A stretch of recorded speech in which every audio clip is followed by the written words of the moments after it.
दूसरा इतिहास अध्याय 11 कुल वचन 23। शमाया की भविष्यवाणी। जब रहोबियाम यरूशलेम को आया तब उसने यहूदा और बिन्यामीन के घराने को, जो मिलकर 1,80,000 अच्छे योद्धा थे, इकट्ठा किया कि इस्राएल के साथ युद्ध करे, जिससे राज्य रहोबियाम के वश में फिर आ जाए। तब यहोवा का यह वचन परमेश्वर के भक्त शमाया के पास पहुंचा।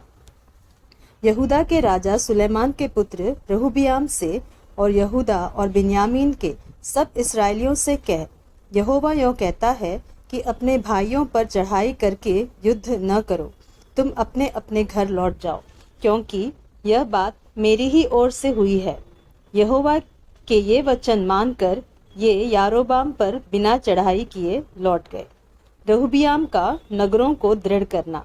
रहोबियाम यरूशलेम में रहने लगा और यहूदा में बचाव के लिए ये नगर दृढ़ किए, अर्थात बेतलहम, एताम, तकोवा, बेतसूर, सोको, अदुल्लाम, गत, मारेशा, जीप, अदोरैम, लाकीश, अजेका, सोरा, अयालोन और हेब्रोन, जो यहूदा और बिन्यामीन में है, दृढ़ किया। उसने दृढ़ नगरों को और भी दृढ़ करके उनमें प्रधान ठहराए और भोजन वस्तु और तेल और दाख मधु के भंडार रखवा दिए। फिर एक एक नगर में उसने ढाले और भाले रखवा कर उनको अत्यंत दृढ़ कर दिया। यहूदा और बिन्यामीन तो उसके अधिकार में थे। याजकों और लेवियों का यहूदा को आना। सारे इस्राएल के याजक और लेवीय भी अपने सारे देश से उठकर उसके पास गए। यो लेवीय अपनी चराइयों और निज भूमि को छोड़कर यहूदा और यरूशलेम में आए, क्योंकि यारोबाम और उसके पुत्रों ने उनको निकाल दिया था कि वे यहोवा के लिए याजक का काम न करें, और उसने ऊंचे स्थानों और बकरा देवताओं और अपने बनाए हुए बछड़ों के लिए अपनी ओर से याजक ठहरा लिए। लेवियों के बाद इस्राएल के सब गोत्रों में से जितने मन लगाकर इस्राएल के परमेश्वर यहोवा के खोजी थे, वे अपने पितरों के परमेश्वर यहोवा को बलि चढ़ाने के लिए यरूशलेम को आए। उन्होंने यहूदा का राज्य स्थिर किया और सुलेमान के पुत्र रहोबियाम को 3 वर्ष तक दृढ़ कराया, क्योंकि 3 वर्ष तक वे दाऊद और सुलेमान की लीक पर चलते रहे। रहोबियाम का परिवार।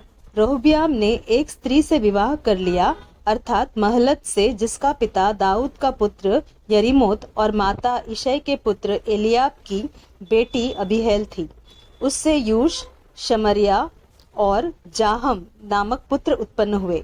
उसके बाद उसने अबशालोम की बेटी माका से विवाह कर लिया और उससे अबिया, अत्ते, जीजा और शलोमीत उत्पन्न हुए। रहोबियाम ने 18 रानियां ब्याह ली और 60 रखेलियां रखी, और उसके 28 बेटे और 60 बेटियां उत्पन्न हुई। अबशालोम की बेटी माका से वह अपनी सब रानियों और रखेलियों से अधिक प्रेम रखता था। रहोबियाम ने माका के बेटे अबिया को मुख्य और सब भाइयों में प्रधान इस विचार से ठहरा दिया कि उसे राजा बनाए।